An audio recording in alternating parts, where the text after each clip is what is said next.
who we have given the Shahada and Bayat to be disciples of Cheikh Ahmed Bamba. You are truly blessed.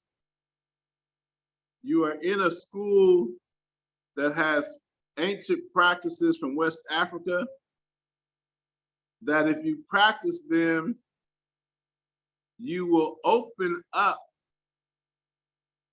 superhuman abilities that exist on the plane of the soul. I remember years ago, around 1997, I was in Senegal with my Cheikh, and he was giving a teaching to over about 1,000 people. And he gave teachings every Saturday to crowds of people. They used to block off the street outside of his house, put a tarp and tent up, and he gave teachings. And one of the classes, he said,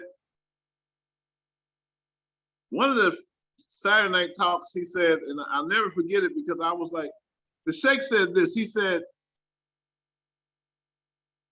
inside of the human being, there is the soul. He said, the human being of the soul has powers. He said, just as the physical body has eyes, your soul has eyes. Just as the physical body has ears, your soul has ears. Just as your physical body has speech, your soul has speech. The Sheikh said, for those of you who are with me, talking about himself, who are disciples of Cheikh Ahmed Bamba, he said, if you practice what we're giving you from Cheikh Ahmed Bamba, it will turn on and open the powers of the soul that are not turned on in other human beings that don't have these keys. The reason I'm saying that is because I have been experiencing some other world shit, excuse my language. About a month ago, I gave bayat to a brother. I didn't know exactly his background. I gave him the initiation, and during the initiation, I saw a flash of people who were Hispanic in Cuba, a crowd of people waving Cuban flags to receive him. I asked the brother, do you have a Cuban background? Do you have anybody in your family from Cuba? He said, yes, I have family in Cuba. I said, well, they came to your initiation, they were waving Cuban flags. It was a crowd of people who received him. Yesterday, I had a thought about a brother named, and I'm just sharing this so that you can have an idea of the possibilities of the soul inside of you. I ain't nobody special. I grew up eating bacon and pork chops, drinking old English 800, nigga. I'm just being honest. I'm saying that this can happen to anyone if you practice what we're giving you. Yesterday, going through my phone, I saw a name, Sifu L. Sifu L is an advanced brother, live in the Bronx, New York. When I lived in New York, he was very active in the Sufi order. He brought a lot of people to the Sufi order. He works with the Moorish Science Temple. He's an incredible brother. He brought a lot of people to take Shahada and Bayat when I lived in New York. Yesterday, I saw his name. I said, I wonder how Sifu L is. I ain't talked to the brother in about 2 years. Today, I get a phone call, Sifu L. Sifu L says, Sheikh, I got a sister who want to take her Shahada and Bayat. She want to be introduced to the Sufi order. I've been telling her about the Sufi order. She got called on the phone. We started talking. And I think Sifu L and the sister, I sent them the link. I think they're in class. When I gave the sister her Shahada and Bayat about a half hour ago, I saw a lady, and I explained to her that when you take the initiation, Cheikh Ahmed Bamba said the initiation will go through your mother's bloodline to the women in your family through your mother's bloodline for 7 generations. I told her about this. Gave her the initiation. I saw a black lady coming to her initiation with a hat on with feathers in her hat. So after initiation, I said, this is gonna sound a little weird, but I said, do you have an auntie or grandmother that used to wear hats with feathers in it? He said, wait a minute. My auntie just died a couple weeks ago. And she was a very powerful Christian lady. I'm gonna ask Mama, did she used to wear a lot of hats? I'm gonna ask my mom, her sister, did she have a hat with feathers in it? She asked her mom, she said, yeah, her sister had hats, different hats with feathers in different hats. I said, well, she was in your initiation tonight. I'm just saying, practice what you are receiving, and it will alchemically open up the powers of your soul. I don't want to say everything, but I've been having some far out experiences that's beyond the normal experience of a human being. But I've been doing this for over 23, 24 years since 1996. Before we bring on the teacher, I want to ask, is there any other new person who's here tonight who wants to become a disciple of Cheikh Ahmed Bamba, who would like to start their journey on the Sufi path? Wait, is Sifu L and the sister, are y'all here? Do y'all want to say, I want to introduce y'all to the sister if she's here. And one of the, hopefully, maybe my wife or somebody can reach out to her. So she says she loves to learn, she wants to study. I think her name is Sister Sheena. Are you here?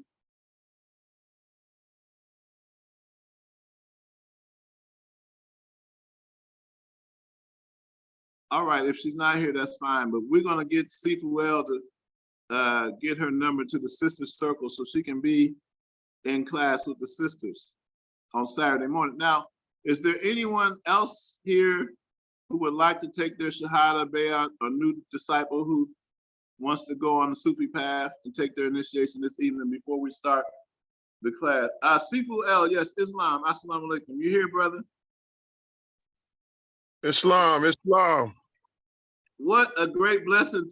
Boogie Down Production will always get paid. You still in the Bronx, fam? Yeah, I'm still in the Bronx. Hey, we appreciate you reaching out and calling today. How is the sister? She's okay? I think so. You know, I mean, I move according to the ancestors. You know me. All right. Well, we sure appreciate you. And I see we got the Universal God, Hanif in Atlanta, ATL in the building. I haven't seen the GOD in a minute. It's great to see you. Sister Fatine logged in, and she's in Morocco. She traveled to Morocco from New York recently. I don't know if she's still here, but I saw her log in all the way from Morocco. If we don't have anybody who's ready to take the initiation in Bayat tonight, I want to give the microphone to Sheikh Idris Ba. Assalamu alaikum. Are you here, Sheikh Idris Ba? Wa alaikum salam, Sheikh. Good to All see you. praises due to Allah, and that's a blessing. I hope y'all got notebooks, pens, and pencils, because every time the Sheikh teaches, he goes all the way in like a fat lady at the buffet. I hope y'all ready for this. Assalamu alaikum. Wa alaikum salam. Bismillahirrahmanirrahim. Alhamdulillahi Rabbil Alameen. Ar-Rahman Ar-Rahim. Maliki Yawmiddin. Iyyaka na'budu wa iyyaka nasta'in. Ihdinas siratal mustaqim. Siratal ladina an'amta alayhim ghayril maghdubi alayhim waladdallin. Ameen. Greetings to all of our brothers and sisters of light on tonight's Dara. I'm not going to take up too much time because we got a lot to get into tonight with our Ibn Arabi class. And I wanted to start by saying that it's really a privilege and an honor to have the opportunity to come before each and every one of you light beings. And certainly I thank Sheikh Sufi Ba for his example, for his work, and for his heart to see the best in each and every one of us.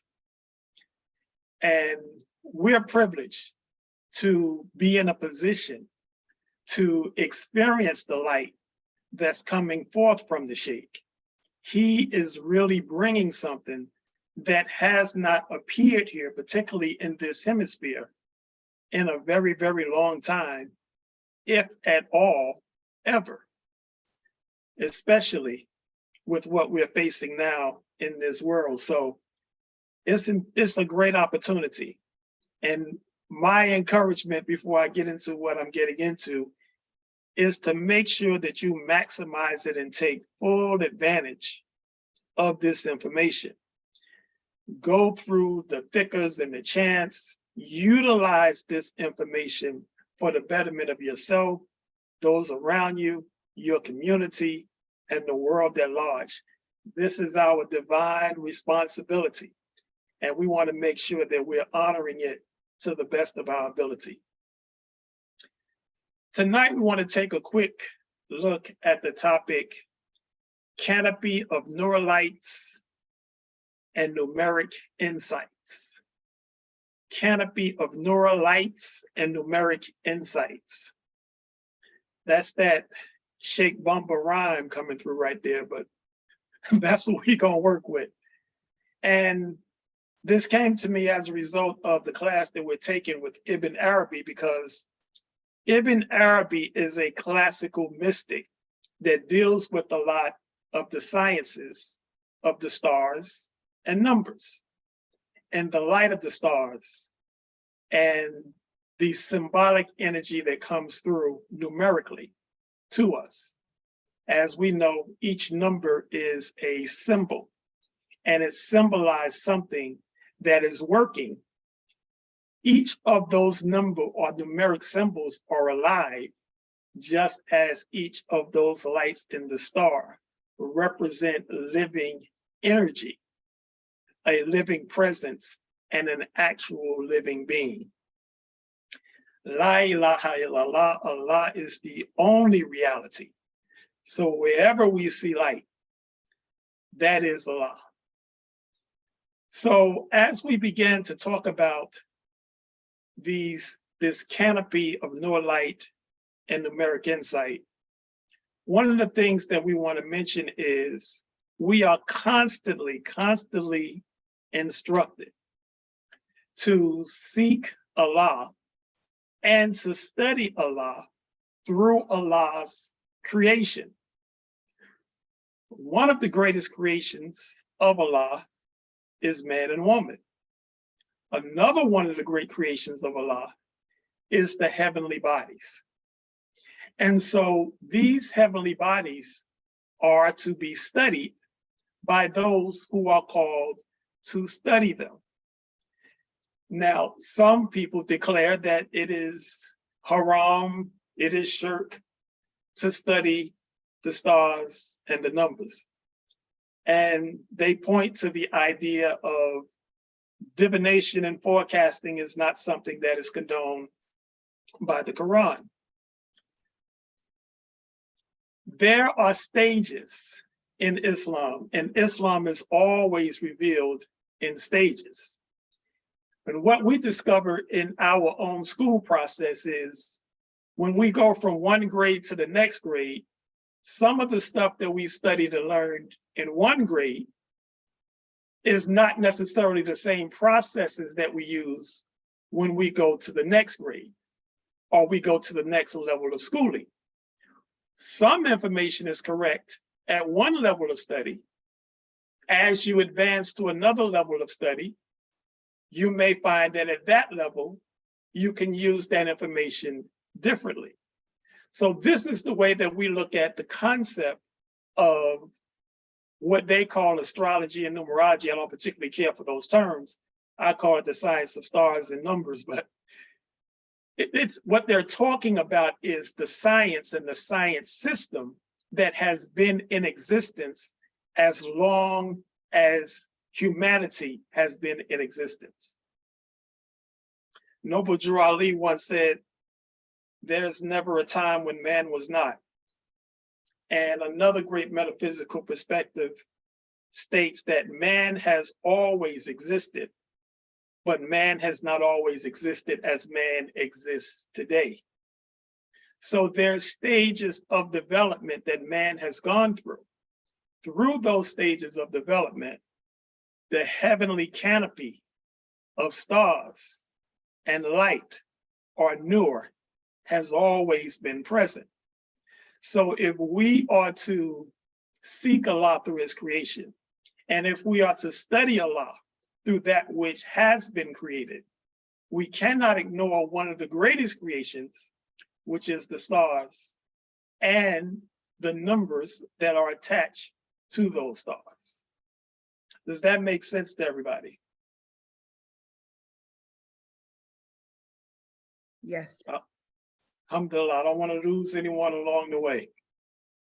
So, in Surah 16, correction, in Surah 24, which is entitled Nur, which is light, it says, Allah is the light of the heavens and the earth.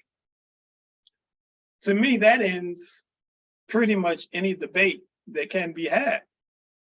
If Allah is the light of the heavens and the earth, and Allah is the only reality, when I'm looking up into the heavens and I'm seeing those lights flickering back at me, I am looking at manifested nur, or light of Allah.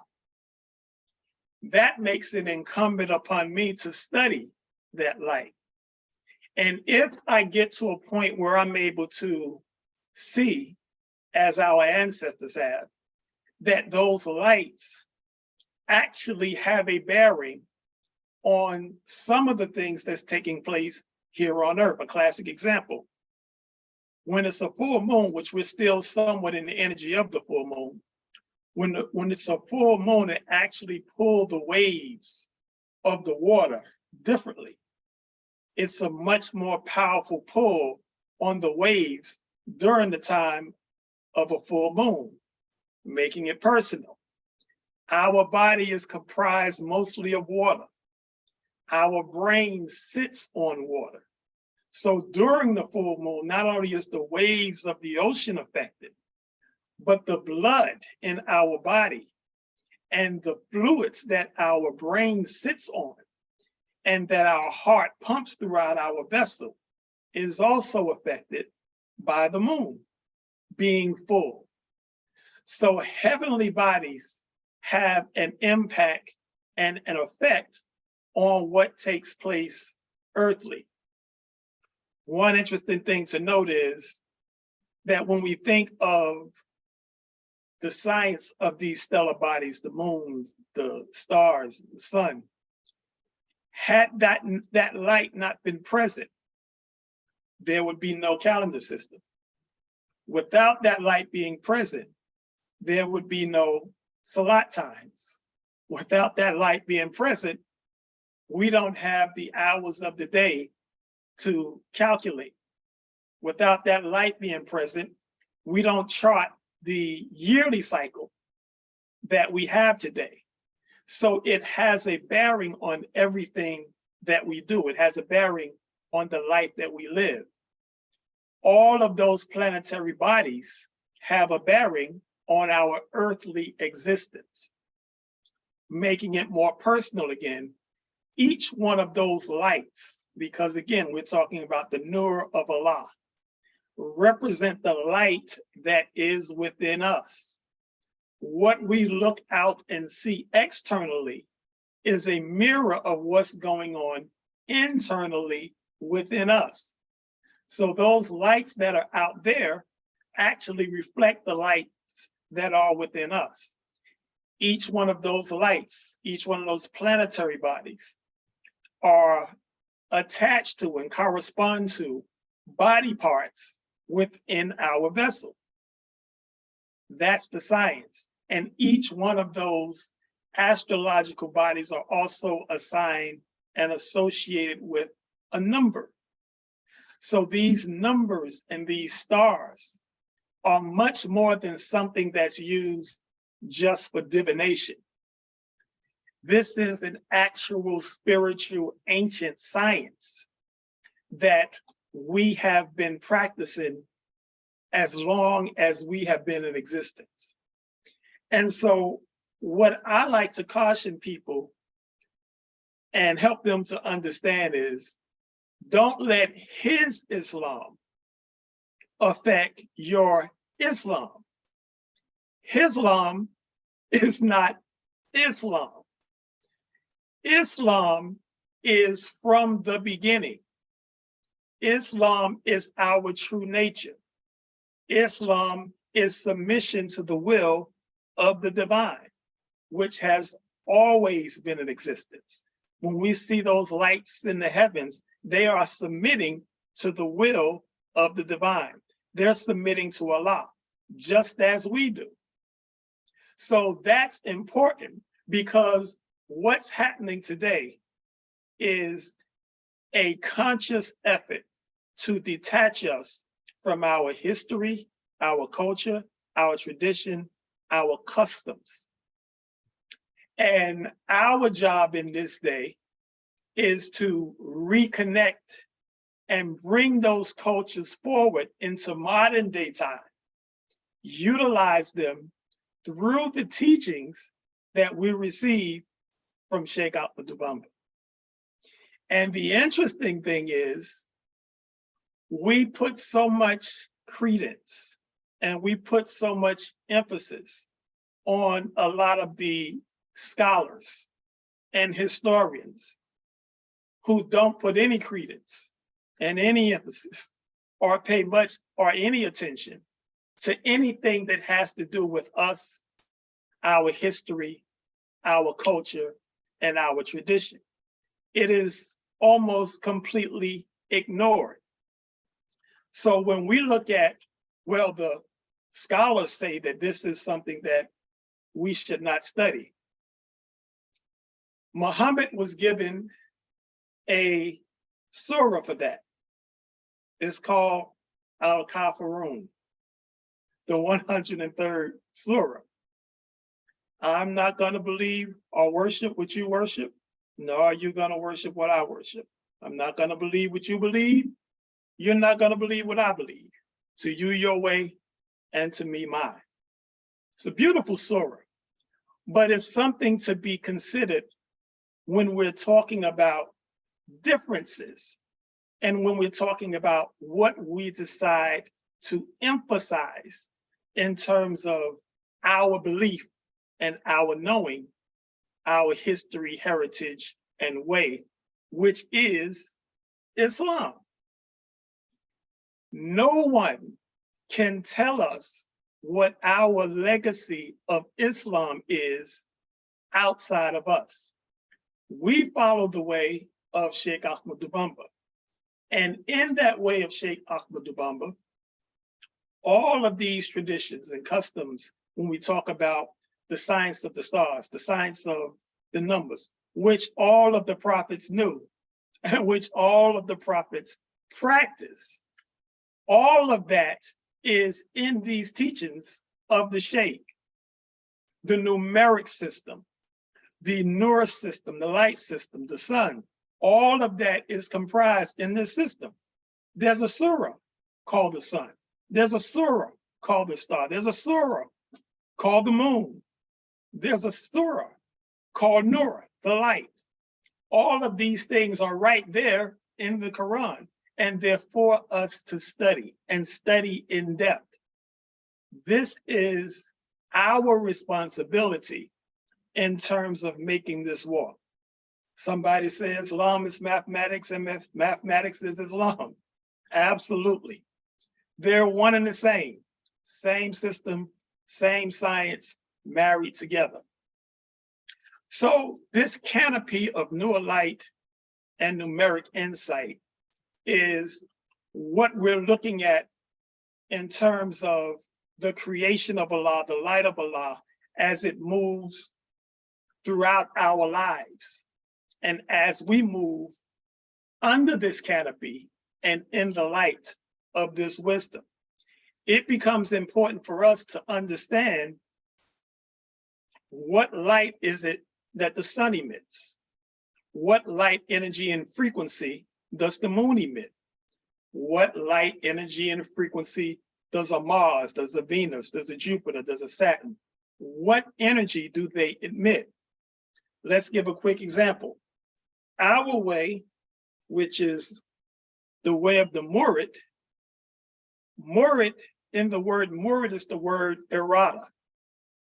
Errata means will.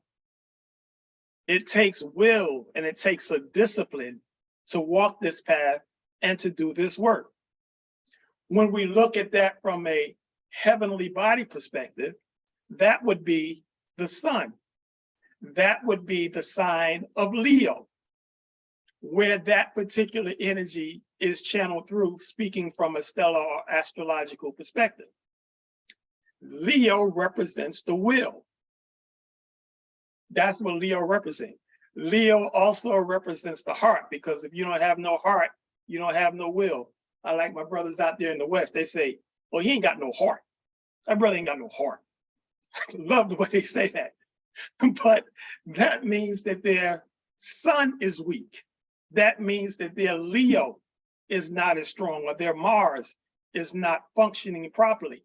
So we see that there's a correspondence between these astrological bodies and concepts and what takes place within us. And there is a marriage between the science of these stars and these numbers with these Kasaids, with the teachers of Cheikh Dubamba, with this work that Sheikh Sufi Ba is bringing to us here in the West. So we have to begin to now utilize that to our best advantage, because our job is to be the best representation of the knowledge, the wisdom, and the understanding that we're receiving that we can possibly be. There is a prophet by the name of Idris, and it is known in certain circles that Prophet Idris is a prophet that brought forth the teaching, the understanding, and the science of the numbers and the stars. He is also tied to, from the Egyptian perspective, the one that's called Tahuti or Thoth, which is where we get the English word thought, and where we get a lot of the impulse to writing. And astrologically, that's tied to Mercury, because Mercury is the planetary body that channels and filters that energy of speaking and writing. That's a Mercurian ability or trait. But it was Idris that brought forth this information. Now, Islamically, you don't hear a lot about that. You have to kind of dig to get information that speaks about Idris or Enoch. Same thing in the Christian or Jewish perspective. You don't hear that much about Enoch. One of the other things that's interesting is that both Idris and Tahuti are also tied to Metatron in a whole nother system, but we're not going to go quite that far. The point is, this information that the prophet Idris brought forth in terms of the understanding and the knowing of the stars and the planets and the numbers, this is an information that each of the prophets had to have. Every prophet that comes forth and that comes into existence manifests so with the same light of Allah. Different vessels, one light. So all of the prophets held this information. I don't even have to begin to describe that Solomon had this information, the prophet Solomon, because it's clear. You can just do a Google search and see some of the stuff that the prophet Solomon was dealing with. But all of them had a knowledge of this, because this is the system that was established from the one true source and the one true God, that is Allah. As representatives of that light, and as carriers and emitters of that light, we too have to bring forth the information that is contained within the stars and within those numeric frequencies that also manifest that same light. The Quran in another surah says, by the time surely man is in loss, except those who do good and exhort one another to righteousness. By what time are we in loss? The reason why we are in loss by the time is because we've lost track of time. We haven't been properly keeping time. We have been out of step with time. And in this dispensation of time, we have to reestablish the time, and that is the task that must be done. So our responsibility now is not so much to look back, because once we get to a certain level of understanding, time also becomes an illusion.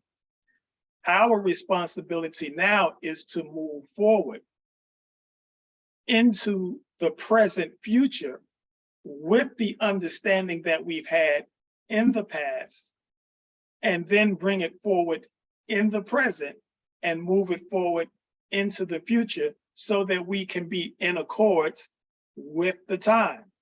What time is it? We have to, as we're doing, establish different calendar systems that chronicle the times that we're moving through, that chronicle the individuals that have had an impact on the times of our lives, just like that soap opera, the days of our lives. You see the sand moving through the hourglass, and time is certainly continuing to pass by. Whether it is an illusion or whether it is real, while we are here, we have to make the best use of our experience being here so that our time is spent well and our results manifest the best results.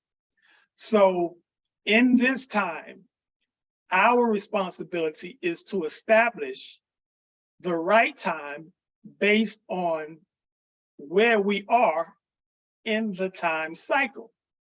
And when we look at this time cycle, we see a lot of trouble. We see a lot of issues. We see a lot of things that need to be addressed. And the more that we see that need to be addressed, the more responsibility that we have to have. One of the things that's important is, when I think of Egypt, a lot of people talk about the history of Egypt. They talk about, the pharaohs and the queens. And it's interesting how everyone was a pharaoh and everyone was a queen, but nobody worked the fields.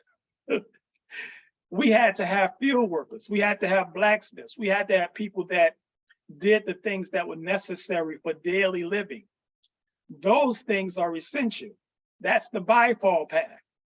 That's the essential life path that we have to dig into right now, because those are the things that we're most missing. Speaking of Egypt, when a person says that I am a doctor or I am a physician, during the time of Egypt, if you were a doctor and you were a physician, you were paid and you were given compensation based on the health and the well-being of the society that you were presiding over. If the society that you were presiding over was sick, you would be taken out because you're not a doctor and there is no evidence of you being a doctor, so you got to go.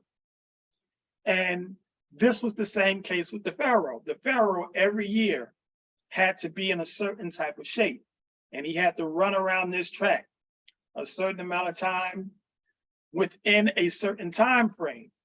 Otherwise, he was not the representative of those people. So looking at our society today, for these people who consider themselves doctors over a society of sick people, literally sick, the overwhelming majority of people in society, particularly in the Western culture, are on meds, young and old, doesn't matter. In Egypt, back in the day, that would not fly because you can't call yourself a doctor or a healer with the society that you're presiding over in the shape that it's in. And it goes for the same thing in terms of minister, in terms of priest, in terms of whatever position a person had.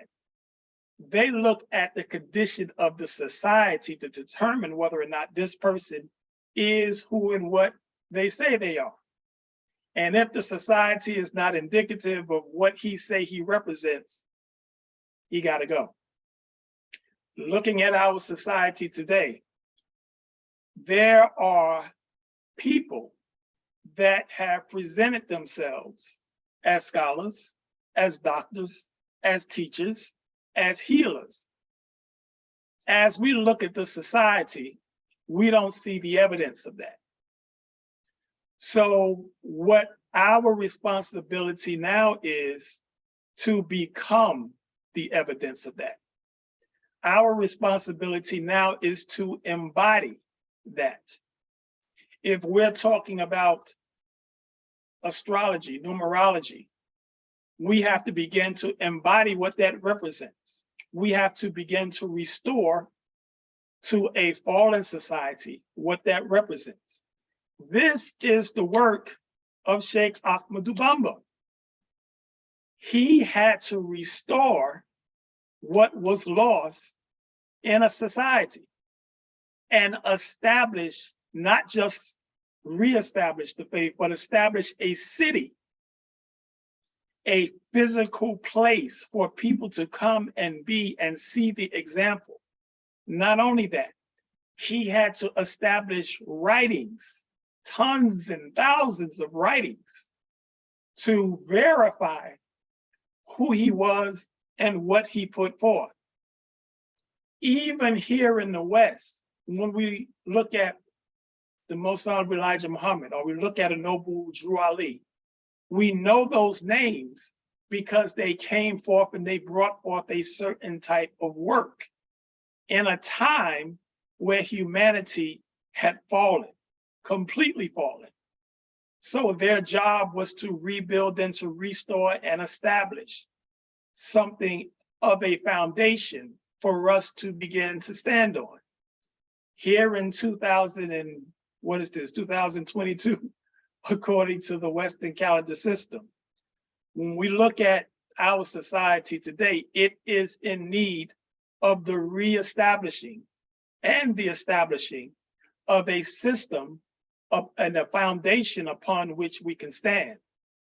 That system was established by all of the prophets that have come. And what has been established most specifically in the great city of Tuba by our Cheikh is a healing balm for all of us who partake of that wisdom, really to eradicate all of the things that we're dealing with and that we're facing. So it's important for us to understand what we have in hand and to move in accord with that. Now you're saying, well, Brother Idris, how does that tie into the canopy of Nur light and numeric insight? That is Nur light. That is the light of the Nur. It's the light of the Nur that is going to be our guiding light in this dark time. And by the understanding of what each of those stellar bodies bring, and the understanding of those numeric codes, and then using those numeric codes with the qasides that we receive from our Cheikh, and with the deen and with the way that he established, and keeping in mind the customs and the traditions that we have coming from our true way of being that our Cheikh is a great example of. This is the way that we will be successful in this time, and we won't be the ones that are lost. Does anyone have any questions, comments, or ideas concerning what was said?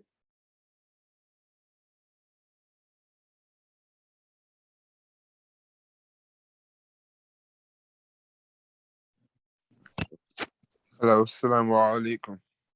Wa alaikum salam. Yes, hey, Idris, I very much appreciated your further elaboration of Nur and how it all connected to the teachings of Shia Ahmadu Bamba and things like that. And honestly, my comment was just thank you, and my comment goes upon that is because I came to see that like the Sufi vibes, it's like more than we could ever understand or expect, like you just said, because I really connected to that. It's literally not for everybody. There's some people that just like to keep it simple. Sometimes people's way of keeping it simple is some other type of even reading some type of neuralites and stuff like that. That would be simple for somebody, but it would be rocket science for somebody else. So basically I'm just all into the teachings and stuff like that, because like I can't even explain it without sounding kind of crazy, because not everybody thinks the same. But I wish there was some way like that. But hey, that's just to show us we all a specific fingerprint. You coming through loud and clear. I appreciate that. That's great insight. And it's not sounding crazy at all, particularly among us in this circle where, we're walking in the same path of light. So we definitely understand what sounds crazy to a lot of people. Sometimes it sounds crazy to us too when it comes to us, but we keep it moving. Thanks so much for that. For sure. And one thing I even wanted to add that kind of actually even says all of these things that are happening, because Allah always speaks about the resurrection to the point it made me go nuts. I even had to pray for more intellect. And I came to find out that resurrection, the reason why he is kind of like showing proof that, this will come to an end. Like, this world is not here forever. You're not going to live forever. You're not even going to have a forever generation type of thing, and Sufi Islam is it's even spoken about in Al Quran, because there's how there's dimensions of how we get judged. Either you in level 1, level 2, 3, 4, 5, or up to 7 and stuff like that. Like it actually makes like a short distance. Like you could even do specific things before a certain age, and you're already even settled for level 5 type of thing. But yeah, it's but mainly to simplify it all, it's like Allah said it in these surahs, such as Surat Rahman, I believe. He speaks about the regular non-believers, the non-believers, believers, and those other people that are like high up in the belief wave. So yeah, that's like, I even tried to do my best to actually put it in to simple format, but it's just like some deeper type of thinking. But I try my best to learn and explain just like that, though. So thanks for that. Alhamdulillah. Thanks so much for that insight. And that's the key, keeping everything bite-sized. Not so much, that's how they say you eat an elephant, one bite at a time. So our job is to simplify the so-called complicated, because it's not really that complicated. We've just been taught wrong. What we want to do now is begin to go back through that and simplify it so that hopefully people get the right understanding. Alhamdulillah. Bismillah. I think Brother Corey Salam had his hand raised. Or was that an error? Bismillah. Assalamu alaikum, Cheikh. Wa alaikum salam. Oh, and Jeddah to Soak Narubi. Yes, I did. I was at work. I just wanted to, real quick, thank you for, and also congratulations on your elevation, your spiritual elevation. Alhamdulillah. Also, alhamdulillah, such a beautiful light and a beautiful teacher. Just the importance of incorporating, I don't really like to call it numerology, but the numbers and the stars with the qasidas. Oh man, it's just such a beautiful effect when you bring the two together, when you make your intentions. And I'll leave it at that. And again, Jeff, for all of your teachings. Thank you, brother. I'm glad you brought that up in terms of numerology and the qasides. I was looking at that with respect to, say, for example, a person is born on the 2nd day of the month, and their day number is the number 2. So one thing that you can do is take the 2nd verse of the qasides, different qasides, and read that 2nd verse. Generally, what I found is that there's a message for you in that, reading the second verse of the Kasai, the second verse of certain surahs, the second verse of the surahs, Kasai, etc. That number 2, or sometimes the second chapter, or the second surah, which is a Baqarah, a very long surah. But the key is looking at that number 2 in whatever Kasai or whatever Quran or whatever book that you're reading. And you'll see that there's a thread that attaches through each one of those Kasaids, surahs, etc., that you resonate with. So that's one way that the numeric light can be utilized with respect to the Kasaids. There's a number of different systems, but that came to mind when you mentioned that. Thanks so much for bringing that forward. Walaikum salam. Thank you, Cheikh.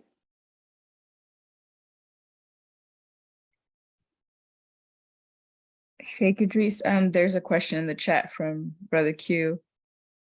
He says, could you reiterate what you were saying regarding identifying the right time? The right time. I'm thinking that he's talking about the time that we're living in right now, in terms of the right time. This is the right time, and if I can dare say, this is the only time. Because time as we know it and as we have been used to it is wrapping up rapidly. So now is the appointed time to really utilize, do, and use the information that we have to its maximum capacity. That time is now.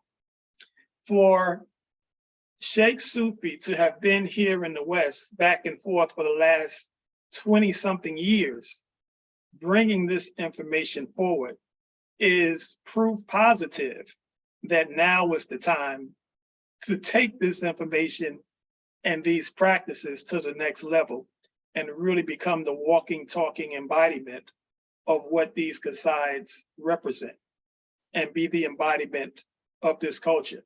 That's more what I was talking about with respect to this time and the right time that we're living in right now. Right now is all that exists. Past is gone and the future is very iffy. So what we got is right now, and that's what we want to make the best use of.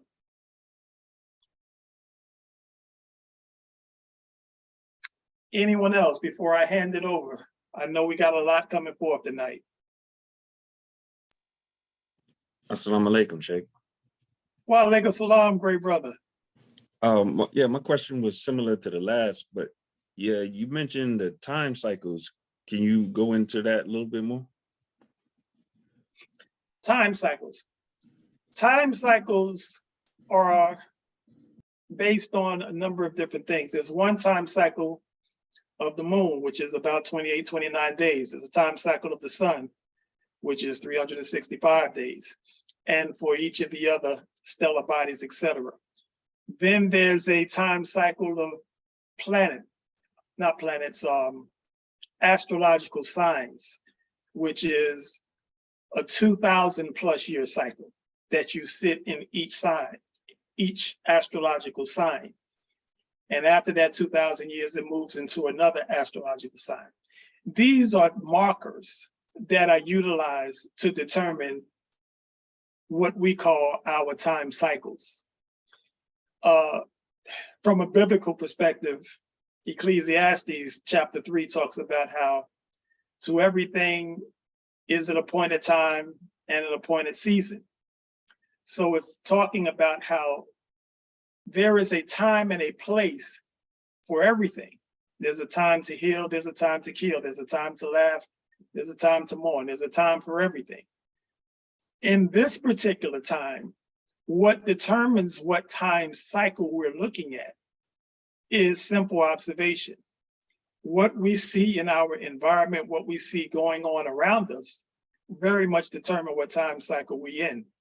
And Our job is to make sure that we're tapping into the right remedy for whatever situations that we see going on around us.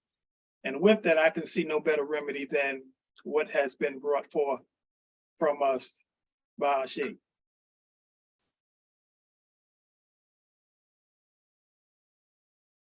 Better Jeff, Chef. Did you? Anyone else?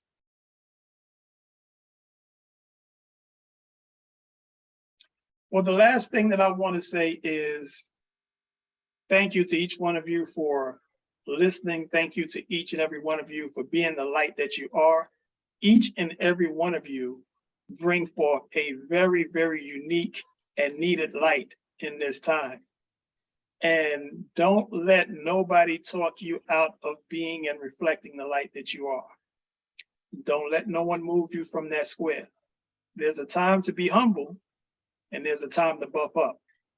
When they're talking about moving you off your square or moving you away from who you are or moving you away from your history, your culture, your sacred identification, that's the time to stand firm and really be the light that Allah intended you to be. May Allah continue to bless you all to do the great work that you're doing.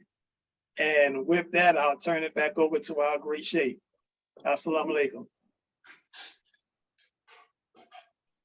Walaikum salam. Walaikum salam. I want to say it's a lot I would like to do this evening. Bismillahirrahmanirrahim. First of all, after our talk last week from the incredible Dr. Wali, Dr. Detox, I was inspired to pick back up his product. The colon cleanse. I started it probably Sunday night and I've been taking it all week.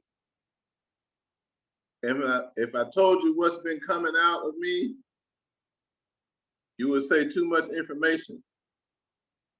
So anyone who has not done a colon cleanse or a detox, even if you've done one, I guarantee you haven't done one like this one, produced by Dr. Wali. If Dr. Wali could give his information in the chat on where the people could order this from you, it's highly recommended now. I studied with some herbalists in the past, and herbalists that I knew, they all said the same thing. They said it's good to do a detox seasonally. Winter detox, spring detox, summer detox, and fall detox. At least 4 times a year, you should be detoxing your system. Everyone knows as Muslims, we have a whole month of detox called Ramadan.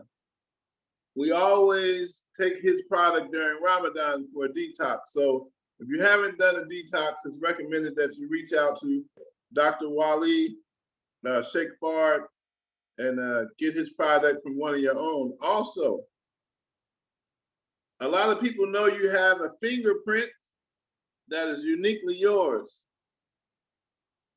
But a lot of people don't know you have a celestial fingerprint.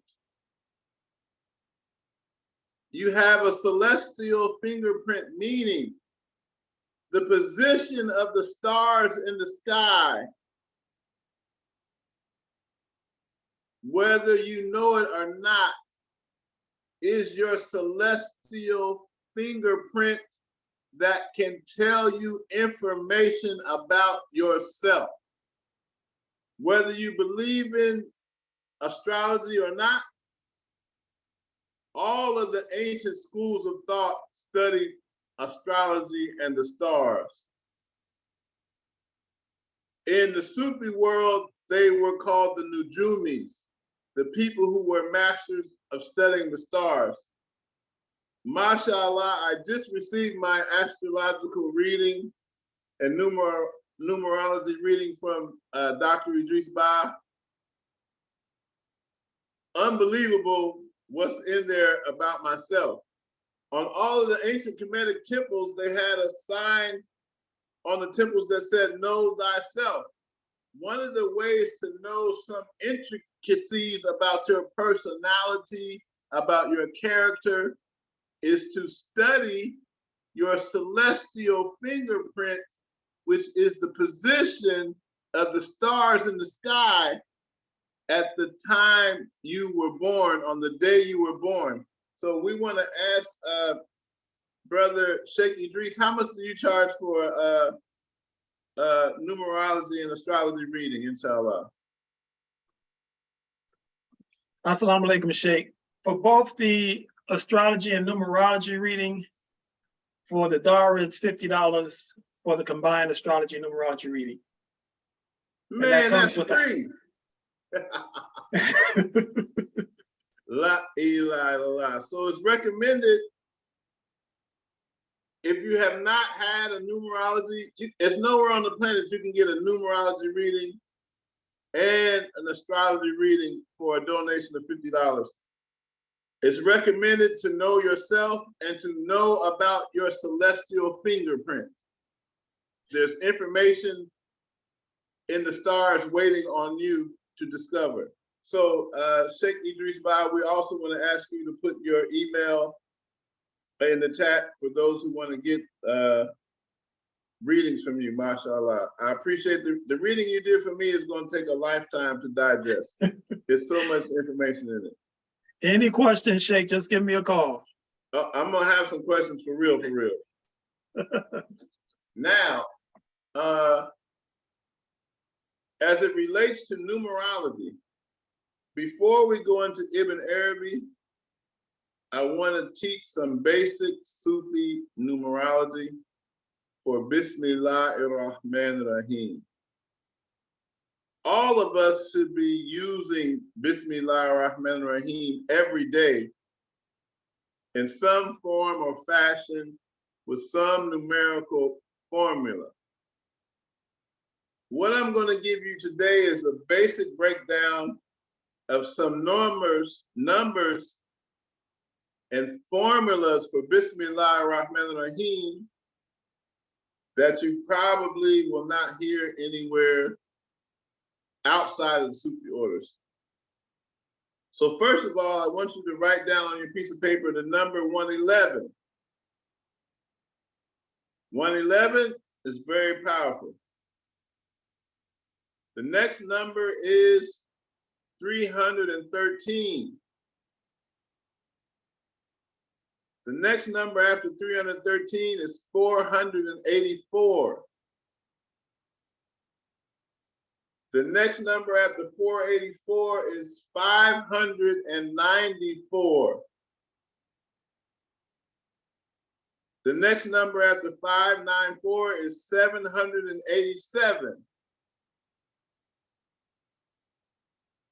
The next number after 787 is 1,111. Who can tell me the numbers that I gave before I go into the effects and the alchemical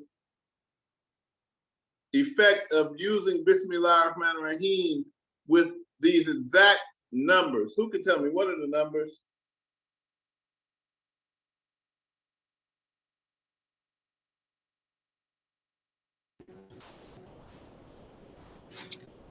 Alaikum. Walaikum assalam. Imani. Yeah. So the numbers you just gave is what you want to know, inshallah? Yeah, before I go into telling what they actually do. Okay, so it's 111, 313, 484, 594, 787, and 1,111. Now, correct. Everyone who is with Sheikh Ahmed Bamba, everyone who is a Muslim, period, and I would say every human being on the planet Earth should be using these words of power Bismillahir-Rahmanir-Rahim every day. We gave some small formulas, such as the 19 times, the 50 times, and we gave 21. Everybody should be saying Bismillahir-Rahmanir-Rahim 21 times before going to sleep. I'm now going into the reasoning behind that again, but if you're going to sleep without saying Bismillahir-Rahmanir-Rahim 21 times a night, you're doing yourself a disservice. Now, when you zikr this, you want, like for the number 111, you want to say Bismillahir-Rahmanir-Rahim 1 time, then you want to say Bismillahir-Rahmanir-Rahim 10 times, then you want to say Bismillahir-Rahmanir-Rahim 100 times. If it's 313, you want to say Bismillahir-Rahmanir-Rahim 3 times, then Bismillahir-Rahmanir-Rahim 10 times, then Bismillahir-Rahmanir-Rahim 300 times, from the small numbers to the big numbers. If it's 484, you recite Bismillahir-Rahmanir-Rahim 4 times, then Bismillahir-Rahmanir-Rahim 80 times, then Bismillahir-Rahmanir-Rahim 400 times. If it's 594, Bismillahir-Rahmanir-Rahim 4 times, then 90 times, then 500 times. If it's 787, it's 7 times, then 80 times, then 700 times. If it's 1,111, it's 1 time, 10 times, 100 times, and 11 times. This is what you call a pulling, ascending from the small number to the big number will pull something to you. If you wanted to use Bismillahir-Rahmanir-Rahim to push something away from you, you would go exactly the opposite, from the big number to the small number. Example, you're normally reciting Bismillahir-Rahmanir-Rahim 111 times a day from the small number to the big number, but you have something that you want to push away from you. You don't want this to happen. You would make your intention to push away whatever it is and say Bismillahir-Rahmanir-Rahim 100 times, and then 10 times, and then 1 time to push. Now, anybody have any questions on the sequence of how we use these numbers? Islam is mathematics, and mathematics is Islam. This is a science of alchemy for using Bismillahir-Rahmanir-Rahim with different numerical formulas. Any questions?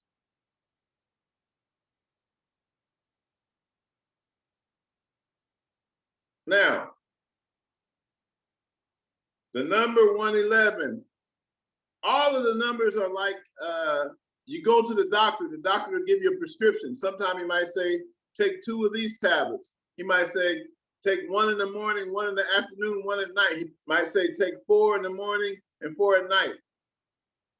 Just as there are different prescriptions and numerical numbers for medicine, there's prescription and numerical numbers for all zikrs, all verses in the Quran, all the 99 names of Allah, and especially Bismillahir-Rahmanir-Rahim in general. So the number 111 has many significances.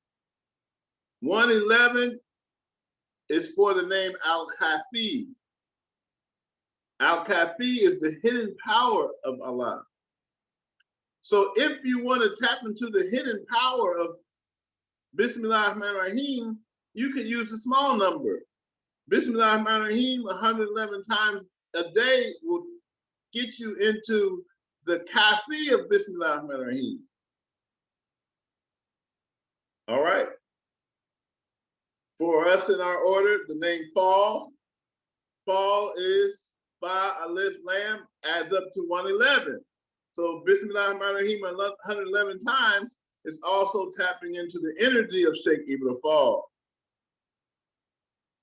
Also, the number 111 is for Kutub, or the highest saint on the planet. The Ketub is 111, so you're also tapping into that Ketub energy.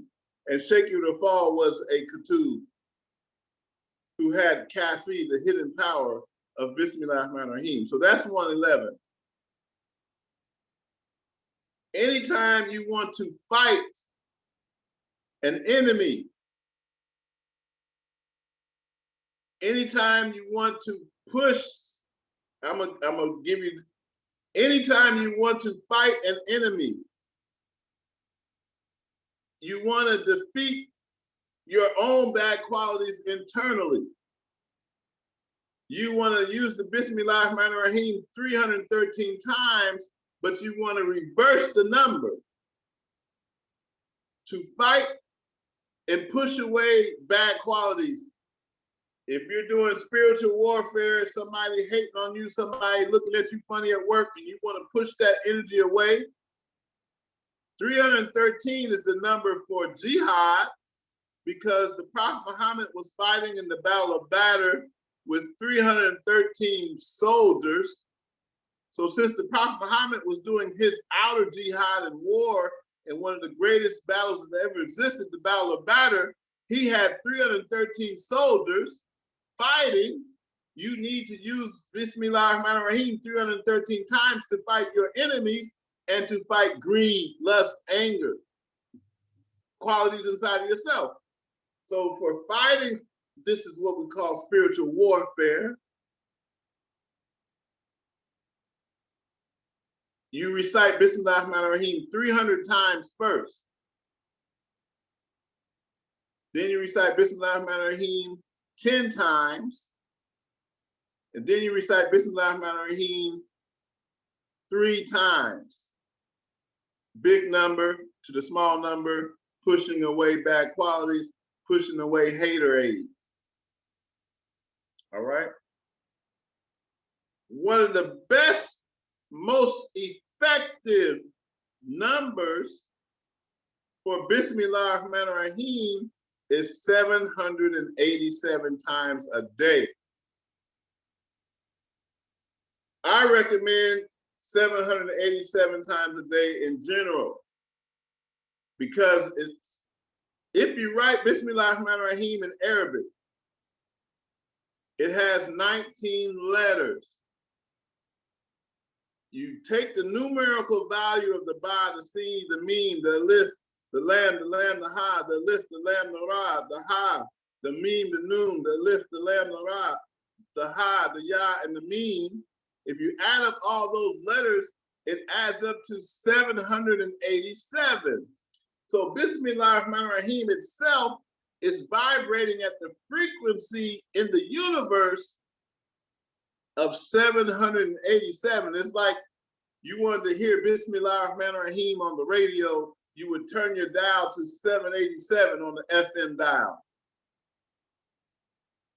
So when you use Bismillah Rahman Rahim 787 times, one of the sheikhs told me, you will get istijaba, I-S-T-I-J-A-B-A-H. And why did I skip? I skipped 2 numbers, but I'm gonna keep the 787 and go back and rewind the tape. Istijaba means Allah will start to answer your prayers, and what you're seeking in life will begin to come to you easily. But the key is you cannot miss a day. Now, Sultana Arifa asked a very good question. Years ago, I was sitting with my Sheikh Sufi Sek from Tuba. We were discussing Bismillah Rahman Rahim. And I think, hold on. I'm gonna just keep it short. I said, Sheikh, we use Bismillah Rahman Rahim 786 times. The Sheikh said, no, in Tuba, in West Africa, we use Bismillah Rahman Rahim 787 times. I said, what? I've always heard 786. Why is it in Tuba the Sheikhs are using 787? Sufi Sek took out a pen and wrote, the name Rahman generally does not have a long A sound. But Sheikh Ahmadu Bamba, a lot of times when he was writing his Qasaid, if you look at the Qasaid, Ya Rahman, Ya Rahim, it has 9 verses because Sheikh Ahmadu Bamba added an extra alif to Rahman to make the song Rahman to make a long A sound. So since Sheikh Ahmadu Bamba and people in West Africa are adding an extra alif to the name Rahman to make it a long ah sound, the 786 that they use in Mecca, Saudi Arabia, Indonesia, Malaysia, the Sufis are using 786 for Bismillah Rahman Rahim in India and Sri Lanka. But when you get to Morocco, Algeria, Mauritania, Mali, most likely Nigeria, West Africa, they're using 787 for Bismillah Rahman Rahim because it has an extra lift. This is a great question. The Sheikh said, if you do this Bismillah Rahman Rahim for 7 days straight, 787 times without missing it, you will get to the station of istijaba. You ask Allah for something, He will give it to you, inshallah. Okay?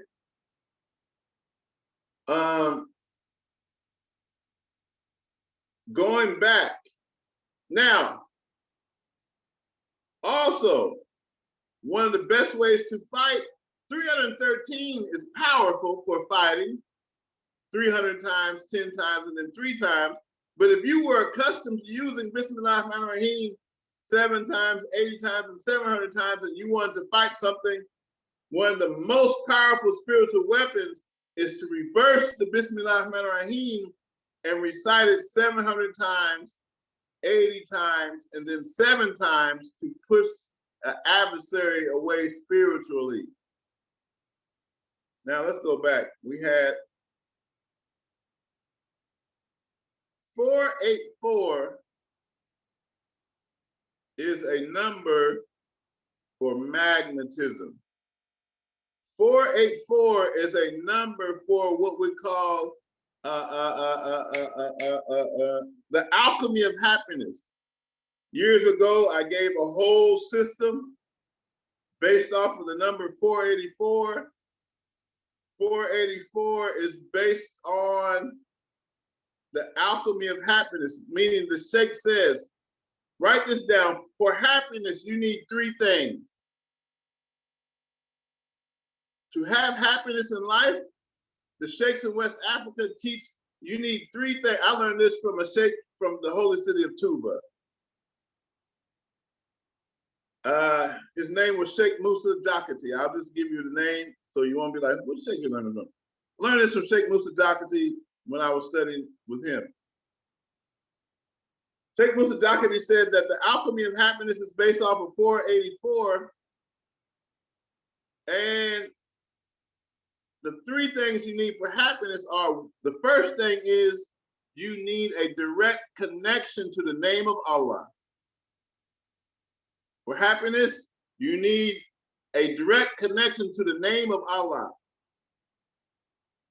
Bismillah Rahman Rahim gives you a direct connection to Allah Rahman Rahim.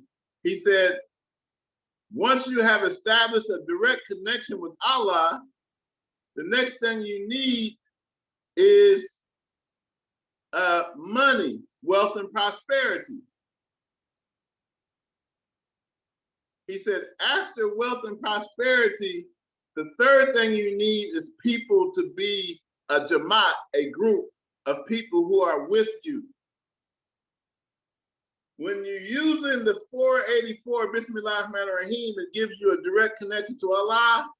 It will bring you wealth and prosperity, and it will bring you people around you. Okay?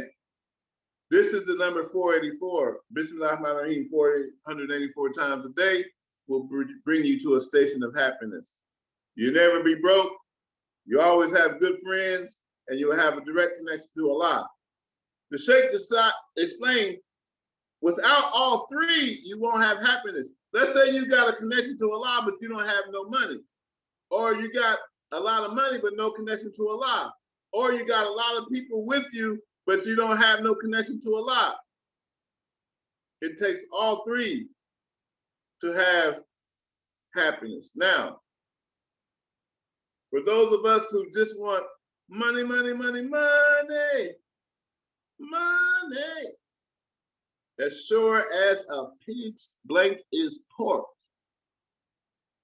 If you start reciting Bismillahirrahmanirrahim 594 times a day, consistently, I don't mean on Monday, Wednesday, and Sunday. I mean Monday, Tuesday, Wednesday, Thursday, Friday, Saturday, Sunday, month after month after month after month until, now what I'm telling you is these, Allah says in the Holy Quran, and I'm taking up too much time. We got a whole PowerPoint to get into on what the seeker needs in Ibn Arabi. Luckily, we only have a few slides in the PowerPoint today. That's why I'm taking the liberty. We had the master of numbers. So we're giving you some numbers with Bismillahirrahmanirrahim. And I'm gonna give you a secret to make it more powerful at the end. But 594 is the secret to connect yourself with the angel Mikael. The angel Mikael is the one who brings the rain. The angel Mikael is the one who brings your wealth, prosperity, and sustenance to you, whether you know it or not. When you're reciting 594 times, there's a prayer that goes with it. You don't have to use the prayer. You can use it if you like, but because the prayer itself equals 594, when you're reciting Bismillahirrahmanirrahim 594, you're tapping into the frequency of the prayer, Rabbi Habli Malan Jazilan Bihaki Mikael. I'm really giving too much, but I want all disciples to be prosperous, to have wealth and prosperity. The Prophet ﷺ says the hand that's like this is better than the hand that's like this. One of the 5 pillars of Islam is zakat. You have to have money to be able to give zakat. The goal of the Sufi is this. If you have Allah only in your heart, you will have dunya, wealth, and money in your hand. But if you have money and dunya in your heart, Allah will not give it to you in your hand. You need to grasp that concept. Even in the poison book, it says, seek first the kingdom of Allah and everything else will be added. The prayer, as Sister Imani is asking, is Rabbi Habli Malan Jazilan Bihaki Mikael in English. Rabbi, oh my Lord, Habli, bestow on me, Malan, wealth and prosperity, Jazilan, in great amounts, Bihaki, by the truth of Mikael, the angel who's bringing it. Is a very, very powerful Sufi prayer. I got a few disciples, that's their zikr. They're not using the Bismillahirrahmanirrahim every day. They're using Rabbi Habli Malan Jazilan Bihaki Mikael 594 times, but a shorter way is Bismillahirrahmanirrahim 594 times a day. Now, if you're into Wu-Tang Clan and you want cash rules everything around me, you would use Bismillahirrahmanirrahim 594 times and then recite the prayer, Rabbi Habli Malan Jazilan Bihaki Mikael 594 times as well. The next number we have is 1,111. 1,111 is for La Takawfu, no fear. La Takawfu. There's a verse in the Quran a couple of times where Allah says, and those who have La Takawfu, those who have no fear. No fear in Arabic adds up to 1,111. So if you're reciting the Bismillahirrahmanirrahim every day, 1,111 times, you'll get to a state in life where you have no fear of nothing bad happening, no fear of sickness, no fear of poverty, no fear of jinns, no fear of haters. It brings you to a state of no fear. And there's a verse in the Holy Quran that says, have you seen the ones that have no fear and no grief? If Allah says in the Holy Quran, have you seen the ones that have no fear and no grief, then it's possible for you to get to a state where you have no fear and no grief. Okay? I know somebody has the Rabbi Habib. Okay, wait. So many people are asking for it. Let me be the one to type it in to get this blessing.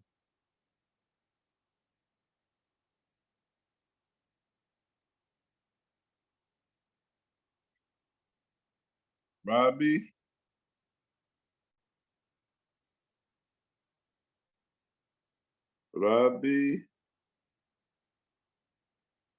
Habli.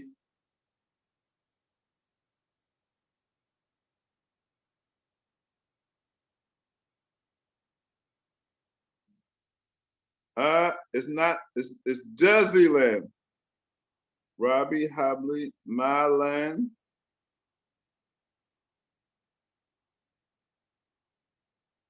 Jazilan. Jazilan instead of it's all good. Rabbi Habli Malan Jazilan. B. Hockey. Mikael, M-I-C-K-E-A-L.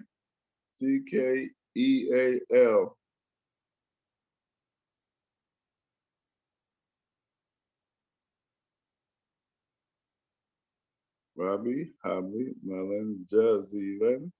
B. Hockey, Mikael. All right.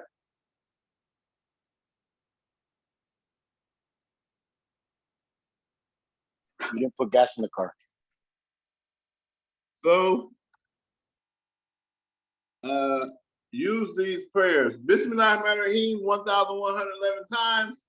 Also connects you with the angelic presence, because 1111 is a window to the unseen. It's an angelic number.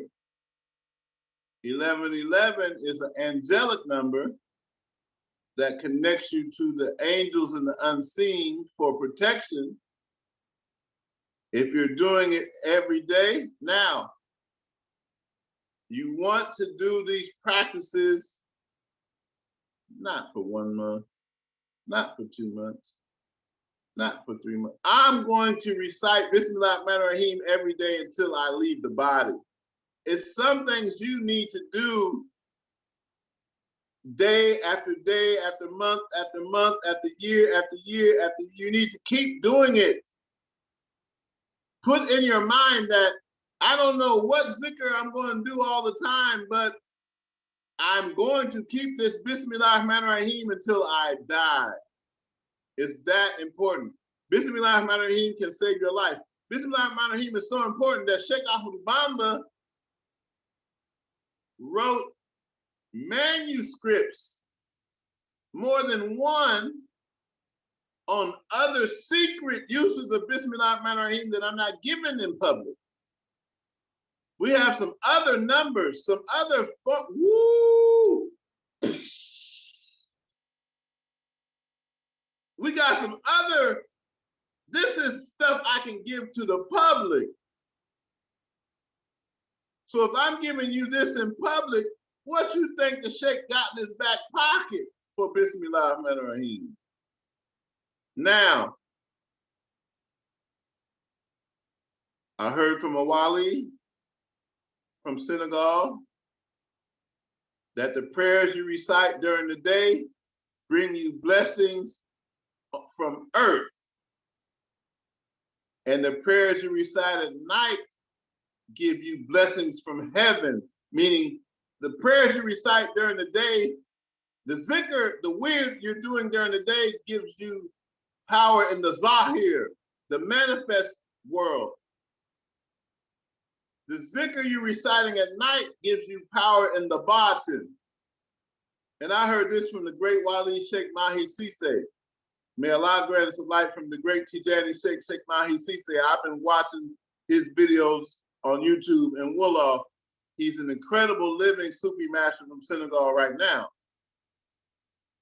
I heard him say a couple of days ago, the zikrs you recite during the day take care of your earthly needs. The zikr you recite at night gives you batin, power, mystical power. So, the key to activating the day power is using the exact same number with this zikr I'm going to give you at night from Sheikh Ahmadu Bamba to activate the batin, the unseen power of the zikr. So, this is a prayer we have from Sheikh Ahmadu Bamba called Salat al-Awliya, the prayer of the saints. Anybody who's reading this prayer in Arabic, you will be a wali, you will be a saint, you will reach certain stations. Maybe that's why I'm seeing stuff, hearing, traveling in the heavens at night. Oh, I wasn't supposed to say that. Anyway, I said that like I was going to McDonald's. I shouldn't say that. But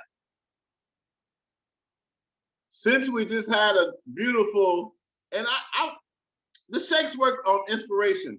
I didn't plan on giving y'all this today, but we just had a beautiful talk on the stars. So, Bismillah ar-Rahman ar-Rahim. Sheikh Ahmad Bamba got a prayer for Prophet Muhammad, Wasalli Rabbi Adadal Nujumi, and send prayers upon the Prophet, Wasalli Rabbi, oh my Lord, Adada, according to the number of Nujumi, stars. So, at night, I want you to use this verse, Ya Muhammad, write this zikr down, Ya Muhammad, O Muhammad, Salli Rabbi Adada Nujumi, O Muhammad, may the Lord send prayers upon you according to the number of stars, is what Sheikh Ahmad Bamba is saying. Ya Muhammad, Salli Rabbi Adada Nujumi. Let me type that in to make sure we got this right.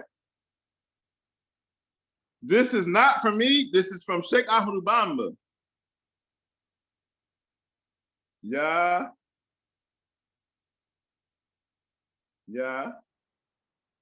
Muhammad. Salli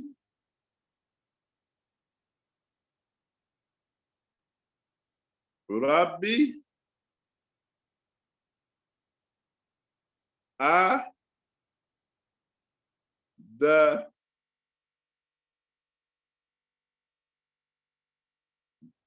Adada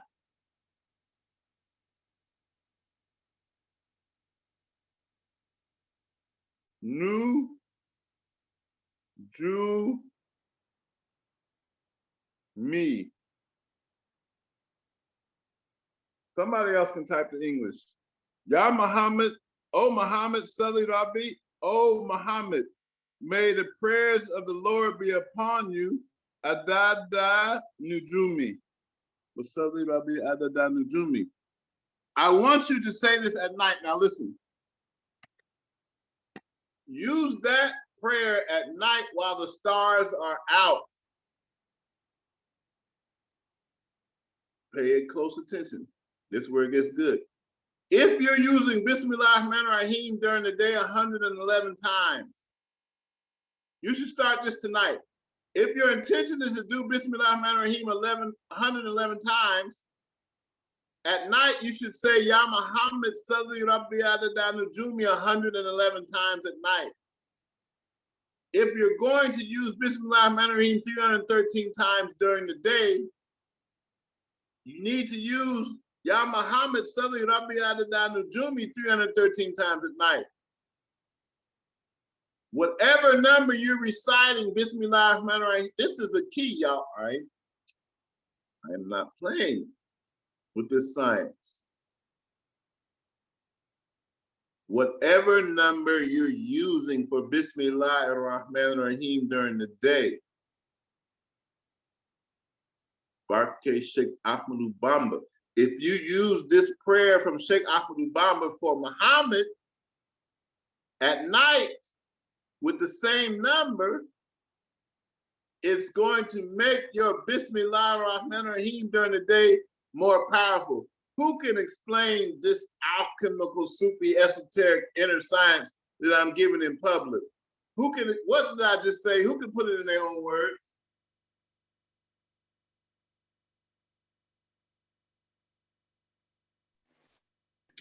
Bismillah ar-Rahman ar-Rahim. Inshallah, I will try.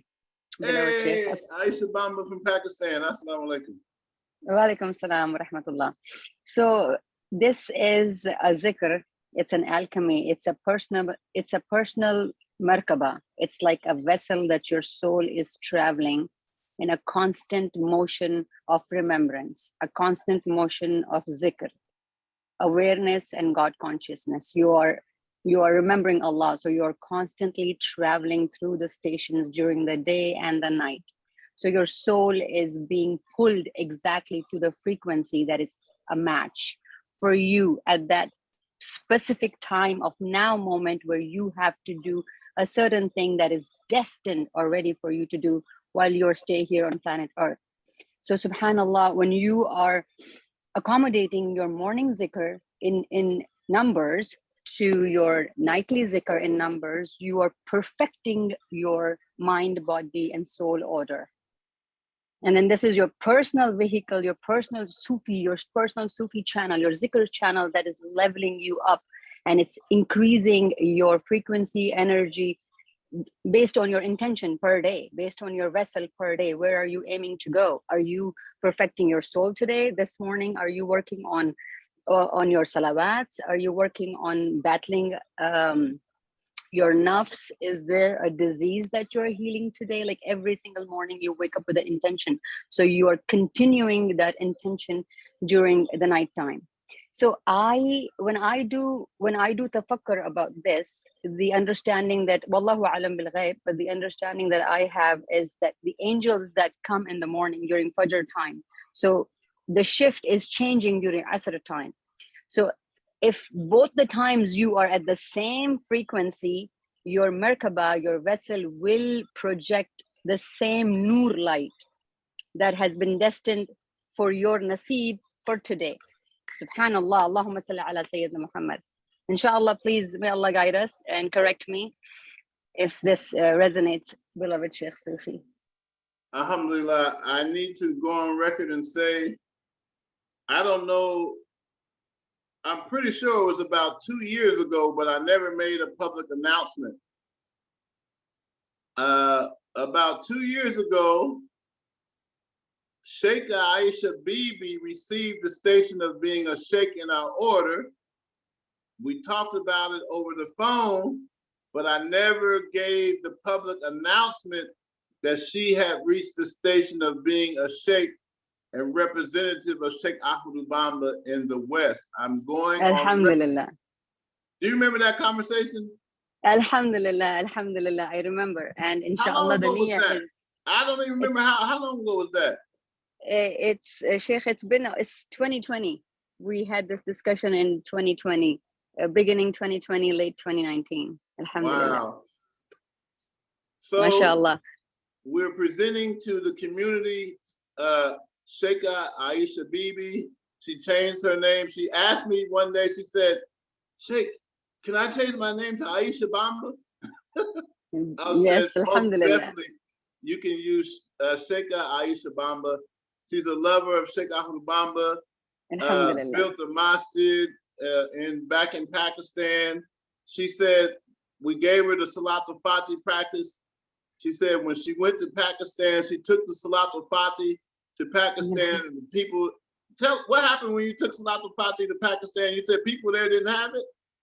Oh no, alhamdulillah, people did not have it. So we were the initiators of Salatul Fatih in my area, in the capital of Pakistan. And alhamdulillah, I was blessed. We had the honor to take the Salatul Fatih, to take your blessings to many saints, Sufi saints of sites of Pakistan. And I remember we were FaceTiming and we were trading the salawats of the West to the salawats of the East. And subhanAllah, the connection that we were in for the past it's been almost 6 years, mashallah.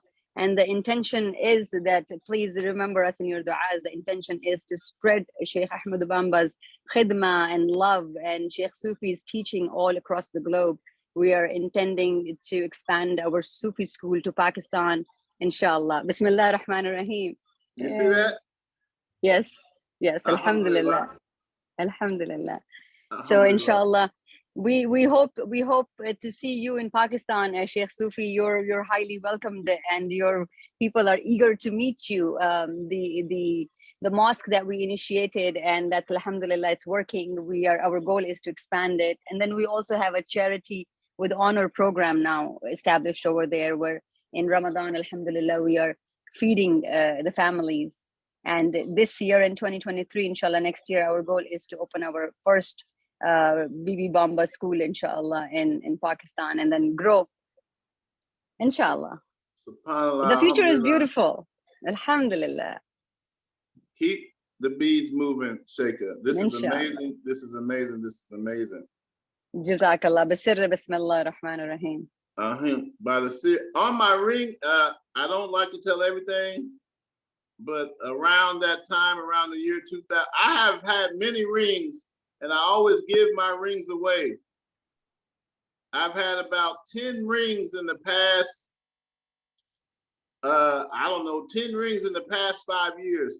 I gave all 10 rings away. The only 2 rings I will not be giving away. On this one day, Sheikh Aisha Bibi said, Sheikh, what is your address? I have something to send you. I said, okay, whatever. Gave her the address. She sent this ring, and on the ring is Bismillah ar-Rahman ar-Rahim in Arabic. This ring I will never give away because it was a gift and it has Bismillah ar-Rahman ar-Rahim.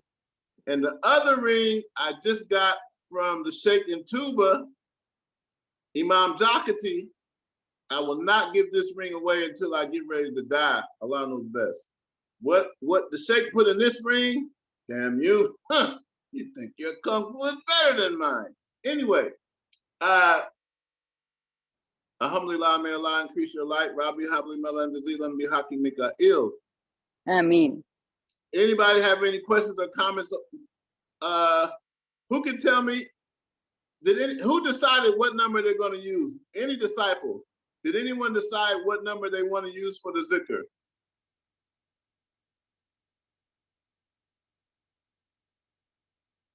I want to hear one disciple give their number, what was the reason for picking the number, and how they will zikr, what zikr they will say at night, and what zikr they will say during the day. I just want to give one example. Anyone?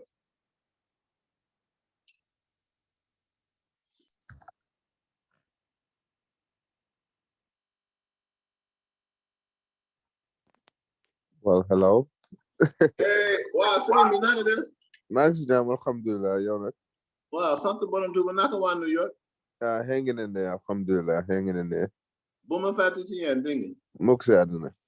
Well, that's our great friend Sheikh Mbok. He's from Senegal. Which number? Which one are you gonna use?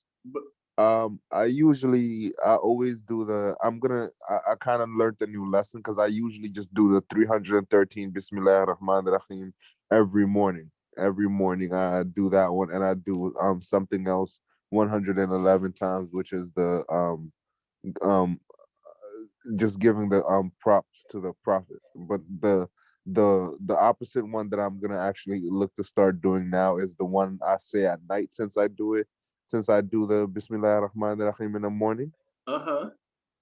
Yeah, so I'm gonna try to look to start doing the one at night so I can get used to it sometimes. Ooh, I'm telling you, if you take that ain't come from me, brother. That came from Sheikh Ahmed Bamba.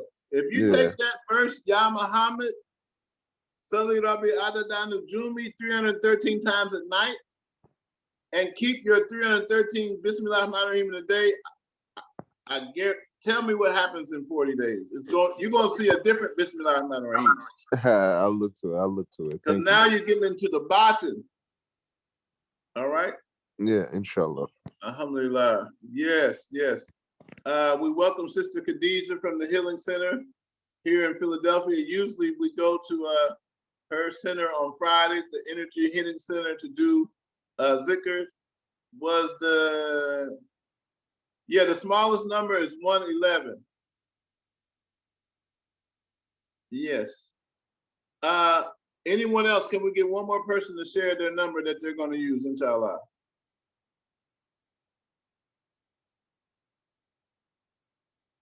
Assalamualaikum.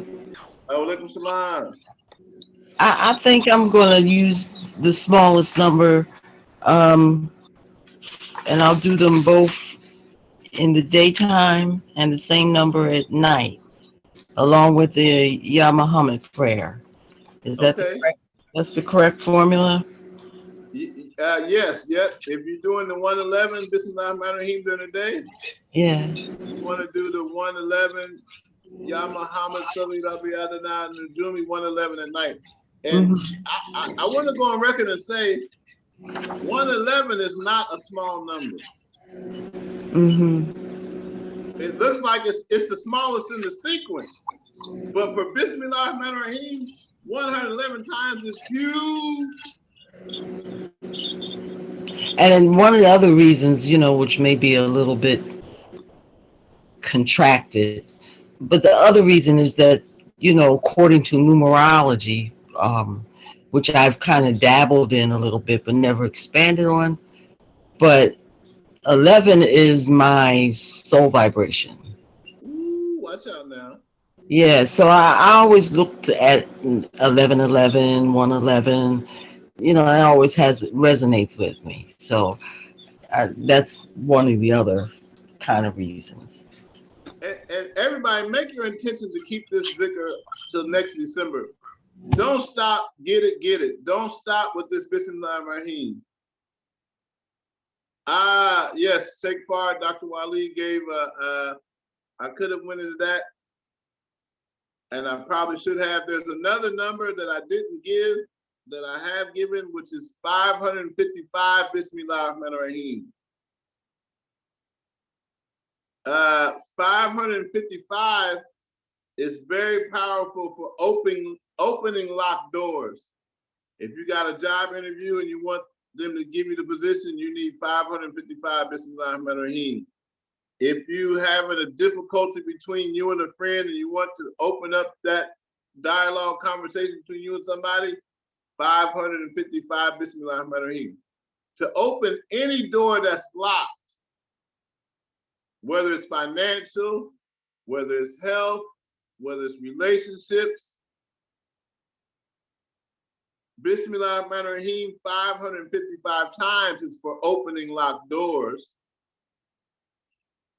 Islam is mathematics, mathematics is Islam, because the name Yafatahu, the name Al-Fatah, Allah has 99 beautiful qualities, attributes, and names. Allah's name for opening, like Al-Fatiha, the opening prayer, Salatul Fatih, the prayer of the opening, they all come from the name Al-Fatah, the opener. Al-Fatah is 489 in the abjad. Allah is 66 in Arabic in the abjad. So if you take the opener, 489, and put it with the name Allah, 66, it equals 555. So now you're saying Bismillah Rahman Rahim through the power of Allah, who is the opener, Al-Fatah, who opened all doors for me. And then there's a verse in Sindhi to go with that. Waftalana kula babin kunta fatiyahu li salihina min al-kirati Allah. Side note, anybody going to court, you need 50 Bismillah Rahman Rahim before you go to court. That's just another formula. 50 Bismillah Rahman Rahim before going to court.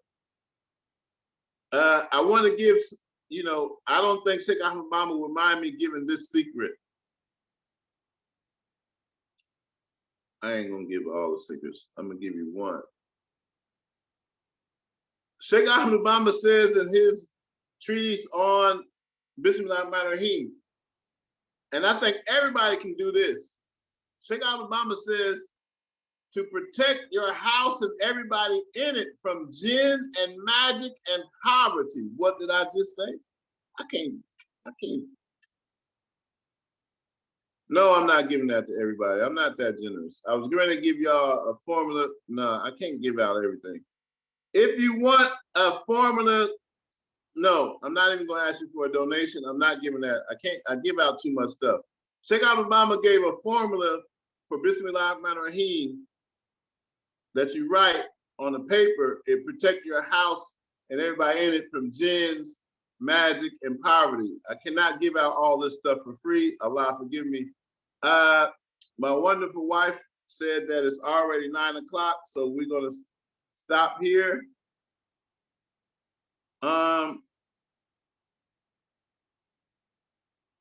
Tomorrow night at 7 o'clock, we will continue with the Ibn Arabi book, What the Seeker Needs. For those who sent in donations for the class, tomorrow night we will be back on the link for the class. We sent this link out tonight so everyone could come to, is that Brother Sharif in Virginia? I missed that brother. Sharif Wad El, which Sharif is that?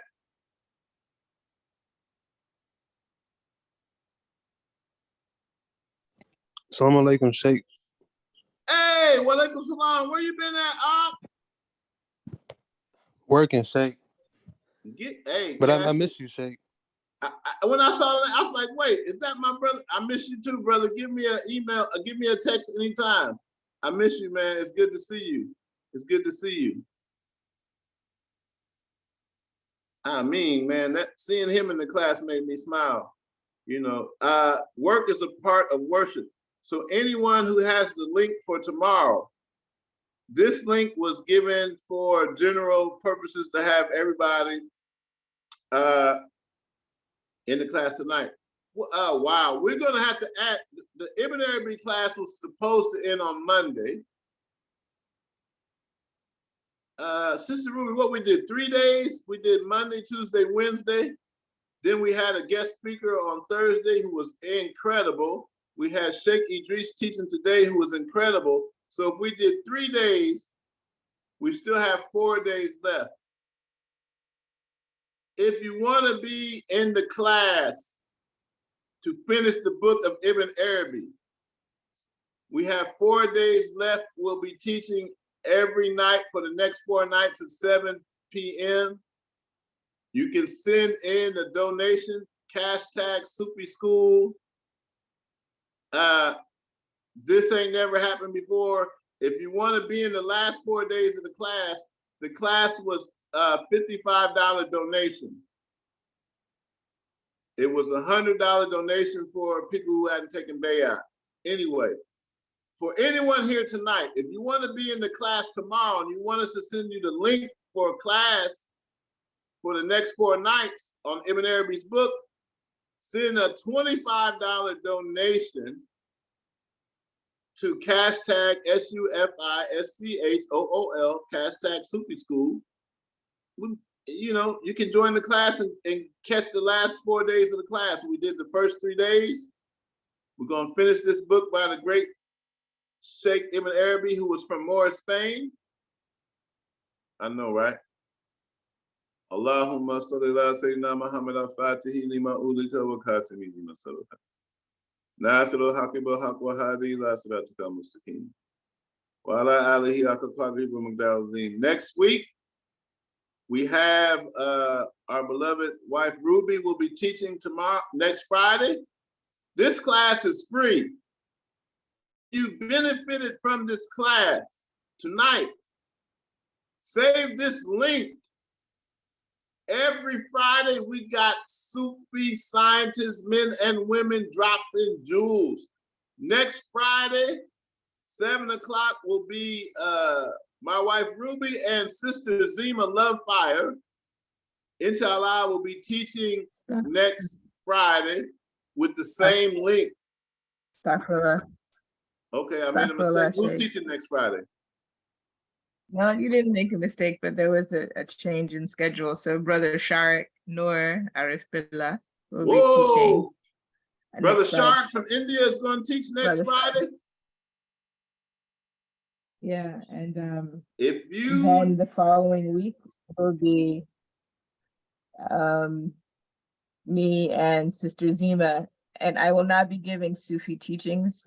I am not qualified to give you that, but I am a farmer and I have expertise in growing food. So I will be giving lessons on that, on how you can start growing indoors and Our outside. beloved Honorable Elijah Muhammad said growing food is like planting money. Honorable Elijah Muhammad said planting food is like growing money. So this, alhamdulillah. So, okay, so there's 5 Fridays in December. Brothers and sisters, the Sheikh, the teacher next week is Brother Shardik. He's from India. He hasn't taught, how long? It's been a while since he taught a class, but he brings some, you're gonna need to take some, what's that herb for the brain? You're gonna need to take some go-to cola for next Friday. When Brother Shark start teaching that esoteric, oh, I just heard the heavens. I shouldn't say that. I just heard the opening of the heavens. Anyway, when Brother Shark starts teaching that esoteric science of La ilaha illallah, the non-dual Advaita oneness, you want to be there. I already know he's gonna light it up. So Allah forgive me for talking too much. We got some incredible teachers in our school. People are becoming sheikhs through the guidance. So far, I think we have 5 brothers who reached the station of sheikh. We have 2 sisters who have reached the station. I have a goal to produce other sheikhs, men and women. A master is not a master until they can produce other masters. Barke Sirin Sayu, Barke Sirin Sayu, Barke Sirin Sayu, Barke Sirin Sayu, Barke Sirin Sayu, Barke Sirin Sayu. I'm about to pop me some popcorn on the stove and finish my Salatul Fati, inshallah. Assalamu alaikum, Barke Sirin Sayu. Walaikum assalam. Walaikum assalam.